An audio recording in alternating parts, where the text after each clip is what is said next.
Okay, the last video for Chapter 3 notes. We're going to pick off here, and this is actually 3.5. This material is going forward, this idea of a tree diagram. These problems, when you read them, they seem very daunting, but it's incredible how easy they become when you use a tree diagram. Why they're challenging is they're actually a mixture of an and an or statement. So these are and or statements combined.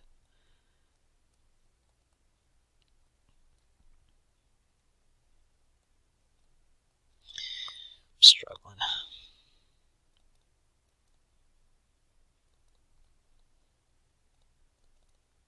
Okay. Let's just read the problem and get a feel for how intimidating these are. It says, Shamil has a flight to catch on Monday morning. His father will give him a ride to the airport. If it rains, the traffic will be bad and the probability that he will miss his flight is 5%, or 0.05. If it does not rain, the probability that he will miss his flight is 0.02. The probability that it will rain on Monday is 0.24, so what's the probability that Shamil misses his flight? I mean, just overwhelming, right? Overwhelming. Okay, so take it in pieces and really rely on this diagram. So kind of recognize that there's basically there's a couple paths you could take to get to this final thing we're looking for. What's the probability that Shamil misses his flight? Okay, well, let's just kind of go back through it again and take a look at it. It says Shamil has a flight to catch on Monday morning. His father will give him a ride to the airport. Okay. If it rains, traffic will be bad and the probability that he'll miss his flight is 0.5. If it does not rain, the probability that he'll miss his flight is 0.02. Okay. So the rain is going to determine how the traffic is, which is then going to determine the likelihood of missing his flight. So I think what we need to first determine is it going to rain or not? So we could have one path here where it rains.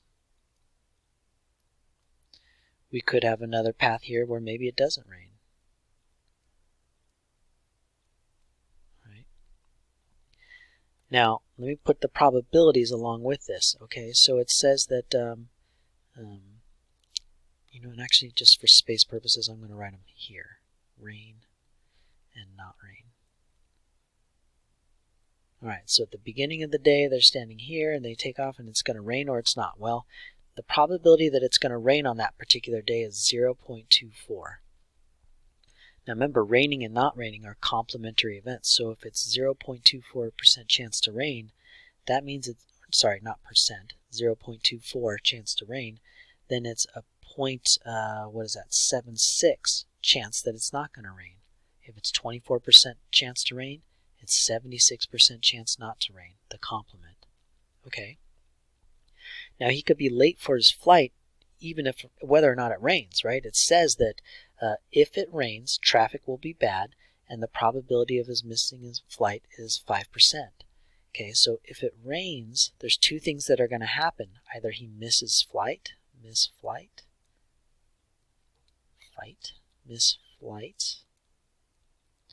or he's going to be on time. Right? If it rains, he's either going to miss the flight or be on time. Well, if it rains, it says there's a 0.05 chance that he misses his flight. So I'm putting the probability there. Again, these are complementary events, right? Either you miss the flight because you're late or you're on time. So if there's a 5% chance that he's late and misses his flight, there's a 95% chance, 0.95% chance that he is going to be on time.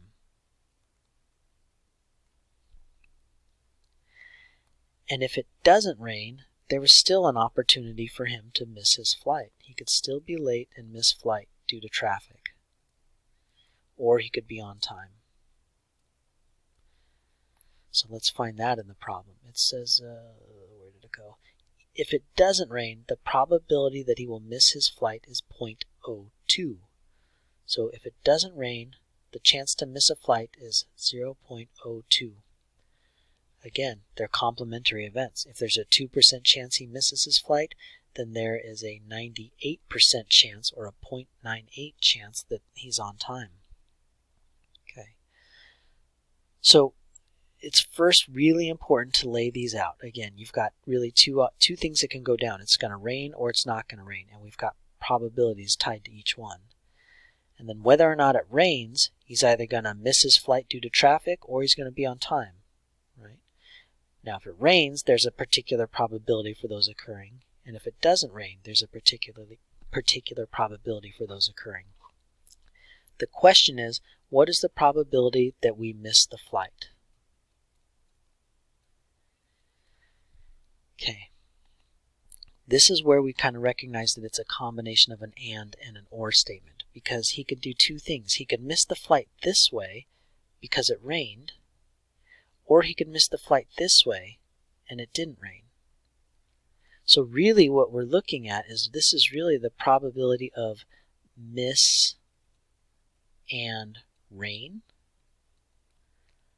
or plus the probability of miss and not rain. Now I wrote plus, but I said or.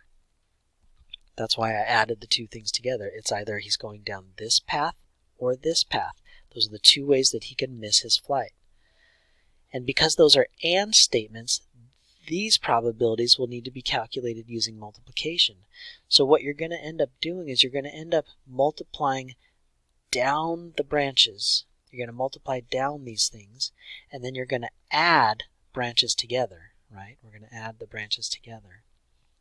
So the probability of missing and raining. Well, the probability of missing and raining would be there's a 0.05 chance you're going to miss, a 0.24 chance it's going to rain, or, meaning I add the probability that I miss and due to not rain. So if it's not raining, there's a 0.02 chance it's going to miss his flight, and a 0.76 chance that it's not going to rain. If I add all these things up and multiply and calculate, I got 0.0272. So regardless of whether or not it rains, there is a 2.7% chance that he's going to miss his flight. What was that? 2.4? Okay. Maybe you're looking at that and going, well, that didn't feel better, or that didn't help. But man, this is so hard without having you guys in the room with me, I tell you. At any rate, rely heavily on these tree diagrams. They are going to help you walk through these problems. Okay, let's try another one real quick, because already I'm running out of time. I'll make another video if we don't finish it. So here we go. 3% of the population are infected with a certain disease. How funny. There's a test for the disease, however the test is not completely accurate. 94% of those who have the disease will test positive, however 4.4% of those who do not have the disease will also test positive. That's a false positive. What is the probability that any given person will test positive? Again, just this problem is daunting and overwhelming. Okay. Well, okay. The question ultimately is, what's the probability that someone tests positive? And what we got to remember is that they could test positive because they have the infection or the disease, or they could test positive because it's a fault. The test was wrong. It's a false positive. So it's going to be the the probability of infected and test positive, or, which means I'm going to add the probability of not infected and test positive. And again, these and statements mean I'm going to be multiplying these probabilities. Let's let the tree diagram take over for us. So there's two scenarios. Someone is infected or not infected. Okay. it says that 3.3% of the population are infected with a certain disease. So if I put it all in decimal, that's 0.033. That's the infection rate. So the complement would be not infected, right? Either you're infected or you're not. Complementary events, so if I take 1 and subtract this, I'll get the probability for someone that's not infected, which is 0.967. Okay. Now, whether or not you're affected, you could test positive. If you're infected, you might test positive. Let's do plus. Or you could test negative. And if you're not infected, you could still test positive, or you could test negative if the test is doing it right. Okay. Well, let's fill in the probabilities for each of these events. The test is not completely accurate. 94% of those who have the disease will test positive. Okay, so they are infected. 0.94 are going to test positive. But that means 0.06 are going to test negative, right? The complement. Here it says 4.4% of those who do not have the disease will also test positive. So if you're not infected, you could still test positive 4.4% of the time. That's 0.044. The complement of testing positive would be testing negative.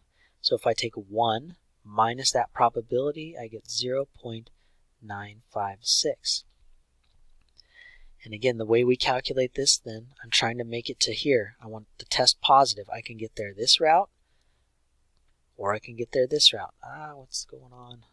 What was that? 0.967. Okay. So what I do is I'm going to multiply down the branches. Those numbers get multiplied because that's right here. It's infected and positive, or not infected and positive. And I'm going to then add those two branches together. All right. So the probability here of infected and positive, well, infected is 0.033 times positive in that case would be 0.94, right? Just multiplying down the path there, plus the probability of not being infected and testing positive. So I'm going to multiply those probabilities. 0.967 times 0.044, right? And I actually didn't crank out that number, so I don't know what that number is going to be, but I've only got a couple minutes, so I'm going to try and finish the last one.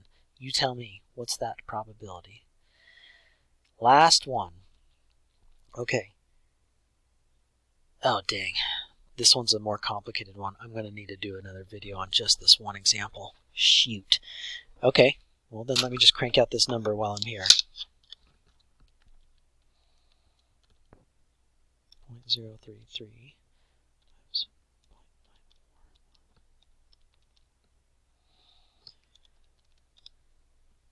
Okay, this should come out to, 0.074.